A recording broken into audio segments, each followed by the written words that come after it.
friends, my name is Damian Wyld and I'm from the Australian Family Coalition. My friends at Full Gospel Business Australia have asked me to give you some talks and provide some thoughts and some insights into issues affecting the family. Now, firstly, just to mention AFC, for whom I work, we have more than 50,000 supporters across every Australian state and territory, and not a few friends overseas as well. So wherever you're tuning in from, be it Australia, New Zealand, Southeast Asia or beyond, we certainly have friends close to you and we welcome many more friends.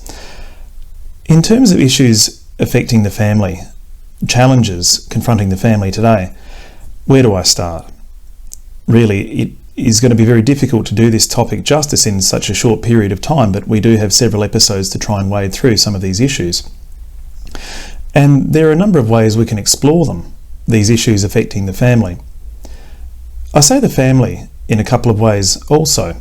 Firstly, the family as an ideal, as an institution. Basically, the bedrock unit of our society is the family, based on marriage.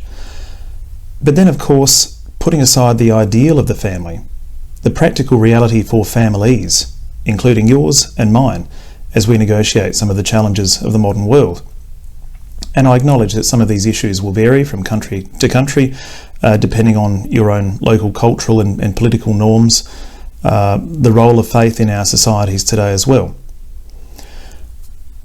My own organisation has the challenge of trying to present these sorts of issues to a very secular and sometimes very hostile world when it comes to an understanding of Christian perspectives of life and family, much less trying to arrive at a situation where the family can flourish as we'd like to see it. Let's talk briefly about the family from a Christian perspective. We know from Genesis the origin of man and woman, their relationship with one another, the command to go forth and multiply. To a Christian, these are not radical ideas, these are deeply ingrained ideas.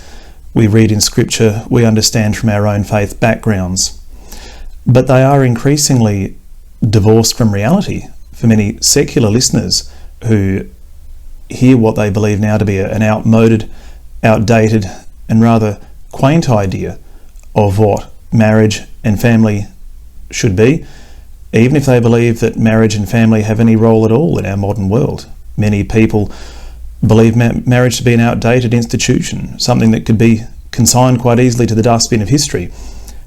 Ironically, at the same time as many people are seeking to expand the definition of marriage, but that's something we'll talk about a little bit later. Then, of course, there is a natural or purely biological understanding of family. And this is not something that necessarily has its origins in an understanding of faith, but of course, as any Christian would know, is completely in sync with a faith-based understanding of family. Creation is not something divorced from the Christian idea of reality. We know that even without an understanding from a faith perspective, the idea that husbands matter, wives matter, parents matter to their children, these are not some modern constructs, they're not some social constructs.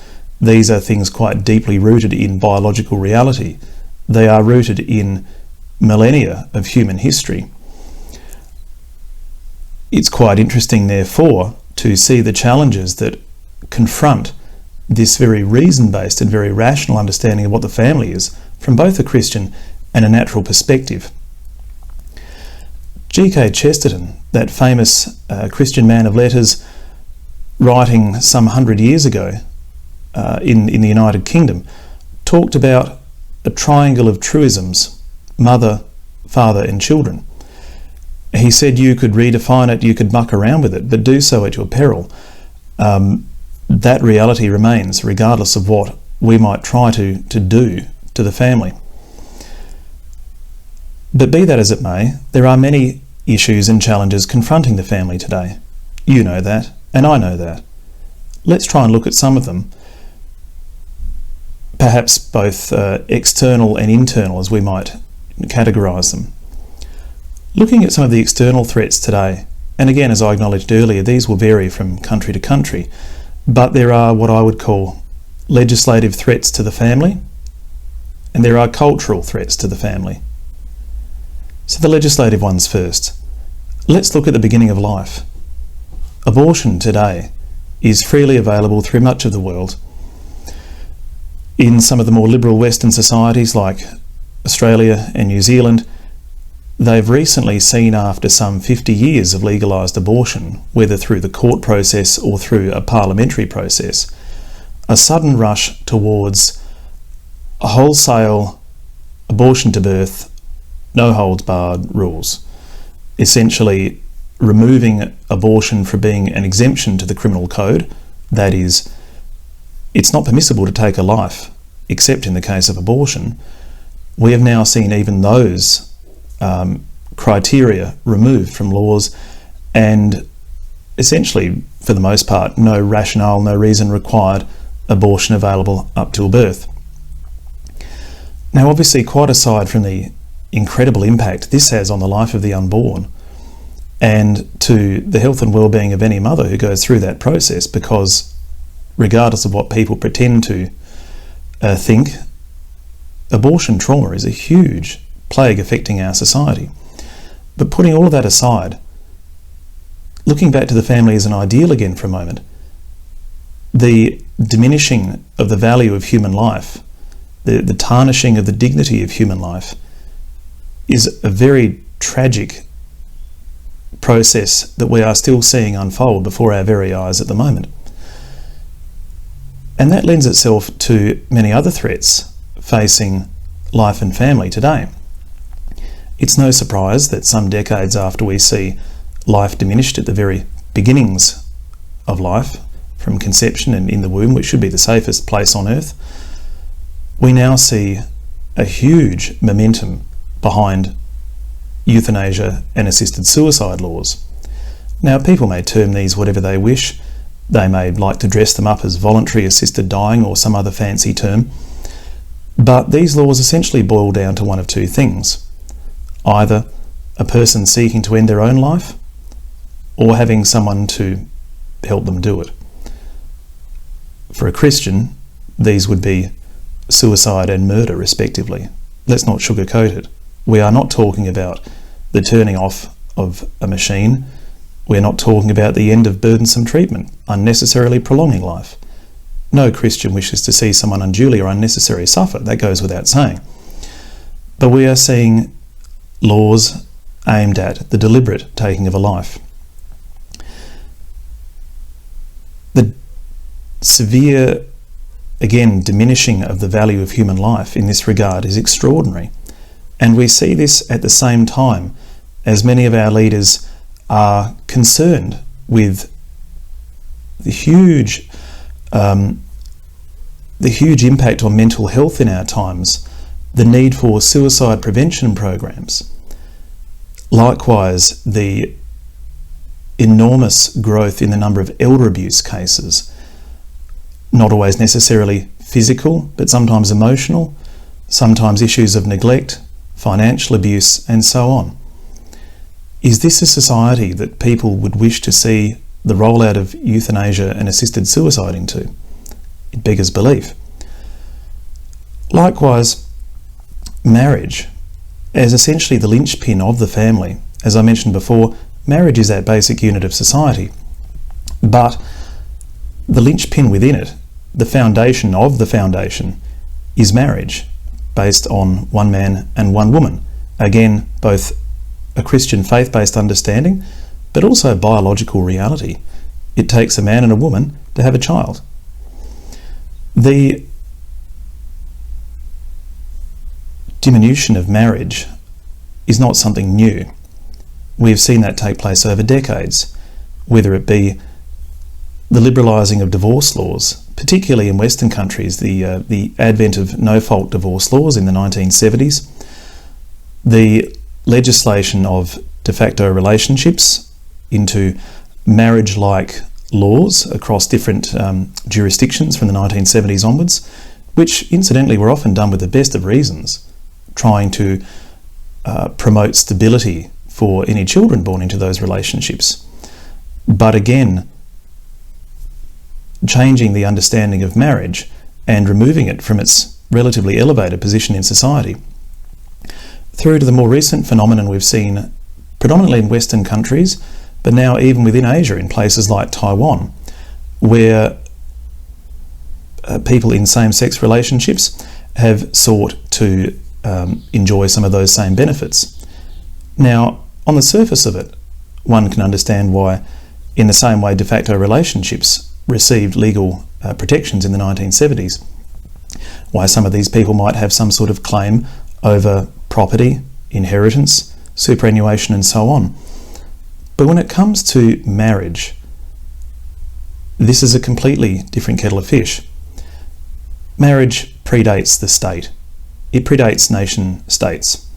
So whether the state chooses, as most do, to give some sort of legal recognition and definition to marriage in its laws, it has no place in redefining them. Why then seek to redefine it? Well, I think it goes beyond that desire, whether we agree or not, to, through the form of some legal recognition of a relationship, to provide those securities over property, superannuation and so on. It really goes to the heart of marriage and family, which is a topic we're talking about. And diminishing it further in that way, as we've seen, has led to all sorts of, I would say, unintended but perhaps intended consequences. We've seen a plague of issues, particularly in the West, but increasingly spreading to other countries, affecting sexual orientation and so-called gender identity within school classrooms, on our TVs, across what many of you would understand as the idea of the seven mountains, academia, the political life, entertainment and so on. These ideas seeping through all aspects of society. So that is another legislative threat as well to the Christian and natural understanding of family. There are many others I could tackle from a legislative perspective, but let's talk briefly about some cultural issues. You don't need me to tell you, if you're a parent, a grandparent, anybody really, that your family faces many challenges, whether it be through those seven mountains, as I mentioned before. You have to be increasingly vigilant of what your children are watching, not only on TV, but these days on the internet. The plague of pornography, which is also sweeping across the world. The issue of drugs and alcoholism. The issue of domestic and family violence and abuse. There are so many cultural threats to the family today. And the idea that Christians are somehow immune from this, isolated from this, is a fallacy and something to be very wary of. So that brings me to another really important point that I'd like to discuss with you. And that's the question of, well, we are aware of some of these threats, these internal and external threats to the family, but what do we do about it? This could warrant an entire episode or multiple in its own right, but I would like to at least just broach the topic with you now and explore a few ideas. The first of these is a very simple one for a Christian: prayer. Individual prayer and family prayer are obviously incredibly important. You don't need me to tell you that, but certainly reinforcing it never hurts, particularly the idea of family prayer. Now, for Christians, the merits of prayer are obvious and don't need to be stated. The idea of union with the divine life, the idea of grace, are obviously well known to us. But add to that, from a purely natural sense, I'm sure you're aware of the old adage, the family that prays together stays together. Now, while there's no absolutely rock-solid, ironclad guarantee of that, there's a lot that rings true in that adage. Studies have shown many times over that consistent, regular family prayer time is a huge factor in stability for intact families. The importance of fathers in that process in particular cannot be understated. Having an actively engaged father in family prayer life and the family practice of faith is incredibly important in promoting healthy, flourishing and intact families. And that takes me to the idea of re-promoting family life as an idea. Too often we see families distracted by screen time, mobile phones, tablets, and I'm not just pointing to young people here. Adults are often just as guilty. They may not be playing games, they may be reading the news, checking their emails, conducting business, but the inability to differentiate work time and family time has a debilitating effect on family life. The slow decline of the family meal around the dinner table, providing an important link between generations, is something that also needs to be arrested if we are to try and restore healthy, flourishing families. There is much that could be said about internal efforts to promote the family before we even look at the external needs. But in the time remaining to me, I would like to mention some outward-facing external things that I think we all need to do as well if we are to see a flourishing ideal of the family again. And that takes me to the idea of advocacy. I mentioned earlier on the concept of the 7 mountains. If you're not familiar with it, I certainly encourage you to go and do some research online. The idea of public advocacy in that regard, to lobby our parliamentarians, our decision makers, on important issues affecting life, marriage, the family, and not just the obvious ones I mentioned earlier, but even on economic questions. All of these things have a huge and often untold impact on the family unit.